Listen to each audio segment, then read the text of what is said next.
আসসালামু আলাইকুম। আশা করি মহান আল্লাহ তাআলার অশেষ রহমতে সবাই ভালো আছেন। আলহামদুলিল্লাহ আমিও ভালো আছি। সোশ্যাল মিডিয়া এমন একটা মিডিয়া, সোশ্যাল মিডিয়াটা বর্তমানে এমন একটা পপুলারিটি অর্জন করেছে যেখানে আপনার প্রবেশ করতেই হবে। সোশ্যাল মিডিয়া আপনার ঢুকতেই হবে।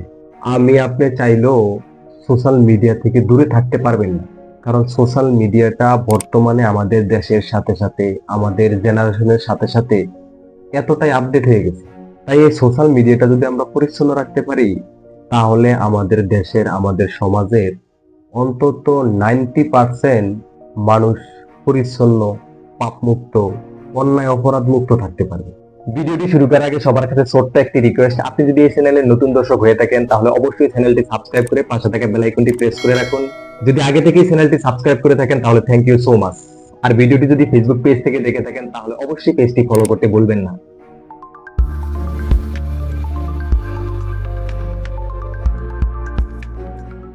যখন যেটা সার্চ করবেন তখনই কিন্তু এই সোশ্যাল মিডিয়ায় আপনি সেটা পাবেন।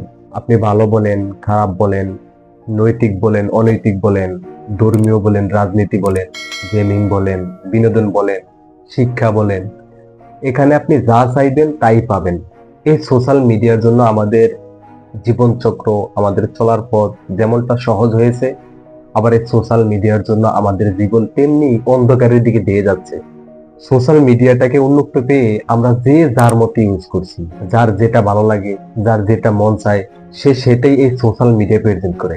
এখন আমরা যারা ক্রিয়েটর আছি, আমরা এখানে যা পোস্ট করব, আমরা এই সোশ্যাল মিডিয়ার জন্য যা তৈরি করব, সোশ্যাল মিডিয়াতে যা প্রেজেন্ট করব, তাই কিন্তু আমাদের অডিয়েন্সের কাছে যাবে, তাই কিন্তু আমাদের দেশের মানুষের কাছে পৌঁছবে, তাই কিন্তু আমাদের সমাজের মানুষের কাছে পৌঁছবে, তাই কিন্তু আমাদের পরবর্তী জেনারেশনের কাছে যাবে, তাই কিন্তু আমাদের ছেলে সন্তানদের সামনে প্রেজেন্ট হবে, তাই কিন্তু আমাদের ভাই ব্রাদার অবশ শিশুদের সামনে প্রেজেন্ট হবে।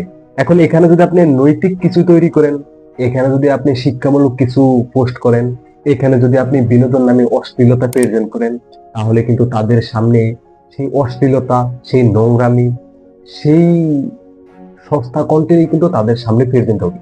এখানে যদি আপনি আপনার মাইন্ড সেট আপকে পজিটিভ রেখে, পজিটিভ চিন্তা ভাবনা, পজিটিভ ধ্যান ধারণা, পজিটিভ কাজকর্মে সোশ্যাল প্ল্যাটফর্মে প্রেজেন্ট করেন, তাহলে আমাদের দেশে, আমাদের সমাজের বাচ্চা থেকে শুরু করে বৃদ্ধ পর্যন্ত যে মানুষগুলো সোশ্যাল মিডিয়ার প্রতি ধাবিত, সোশ্যাল মিডিয়ার প্রতি আগ্রহী, সোশ্যাল মিডিয়া ছাড়া যারা অবসর সময় পার করতে পারে না, তাদের জন্য এই সোশ্যাল প্ল্যাটফর্মটি একটি বেটার মাধ্যম হবে।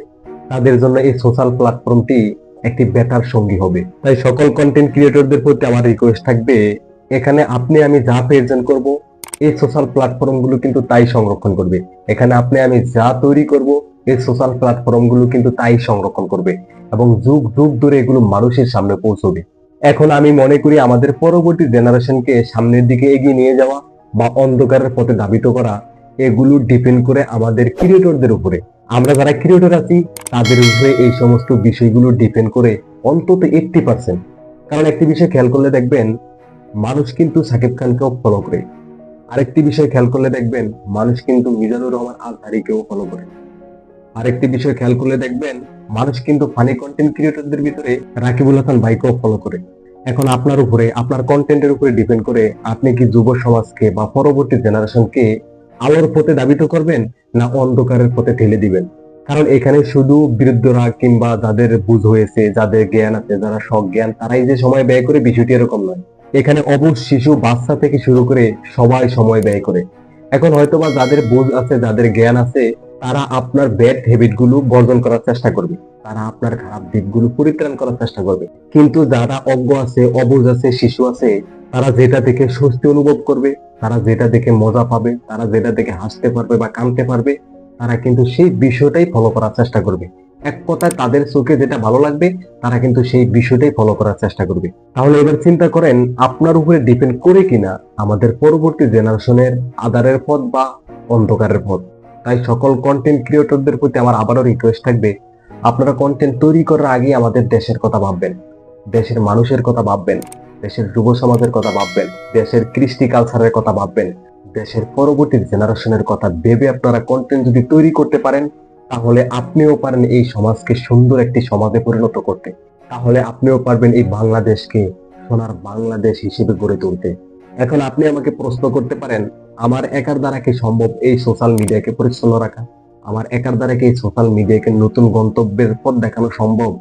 সম্ভব, যদি আপনার জায়গা থেকে আপনি পরিবর্তন হওয়ার চেষ্টা করেন, আমার জায়গা থেকে আমি পরিবর্তন হওয়ার চেষ্টা করি, আমার জায়গা থেকে আমি আমার দেশের কথা ভাবি, আপনার জায়গা থেকে আপনি আপনার দেশের কথা ভাবেন, তাহলে এই সোশ্যাল মিডিয়াকে পরিচ্ছন্ন রাখা সম্ভব। তাহলে আমাদের দেশকে পরিবর্তন করা সম্ভব। তাহলে আমাদের দেশের মানুষের মাথায় পজিটিভ চিন্তা ভাবনা তৈরি করা সম্ভব। কথা বলা শুরু করলে কথা শেষ হয় না, তাই আমার ম্যাক্সিমাম ভিডিওটি একটু দীর্ঘ হয়ে যায়। আশা করি আপনাদের সামনে যদি এই ভিডিওটা দেয়, অবশ্যই আপনারা পুরো ভিডিওটি দেখবেন, আমার কথাগুলোকে বিবেচনা করবেন। আসলে কি আমার কথাগুলোর ভিতরে কোনো লজিক আছে? আসলে কি আমার কথাগুলো গুরুত্বপূর্ণ কিনা? আসলে কি এই সমস্ত চিন্তা ভাবনা, এই সমস্ত ধ্যান ধারণা আমরা যারা ক্রিয়েটর আছি তাদের অন্তরে ধারণ করা প্রয়োজন কি প্রয়োজন না? আপনি এই ভিডিওটা দেখলে বুঝতে পারবেন। তাই আবারও বলছি, আমরা যারা ক্রিয়েটর আছি তারা তাদের অবস্থান থেকে নিজেদের চিন্তা ভাবনাকে পরিবর্তন করেন, নিজেদের চিন্তা ভাবনাকে পজিটিভ করেন, তাহলে সোশ্যাল মিডিয়াকে পরিবর্তন করা সম্ভব। তাহলে সোশ্যাল মিডিয়াকে পরিচ্ছন্ন রাখা সম্ভব। আর সোশ্যাল মিডিয়া যদি পরিচ্ছন্ন থাকে, তাহলে আমাদের দেশ, আমাদের সমাজ, আমাদের পৃথিবীকে আমরা সুন্দর পরিচ্ছন্ন একটি দেশ হিসেবে, সুন্দর পরিচ্ছন্ন একটি সমাজ হিসেবে, সুন্দর পরিচ্ছন্ন একটি পৃথিবী হিসেবে তৈরি করতে পারবো। আজকের মতো এই পর্যন্তই। আমার ভিডিও শুরু থেকে এখন পর্যন্ত যদি আমার কথাবার্তায় কোনো ধরনের ভুল ভ্রান্তি হয়ে থাকে, তাহলে আশা করি সবাই ক্ষমা এবং সুন্দর দৃষ্টিতে দেখবেন।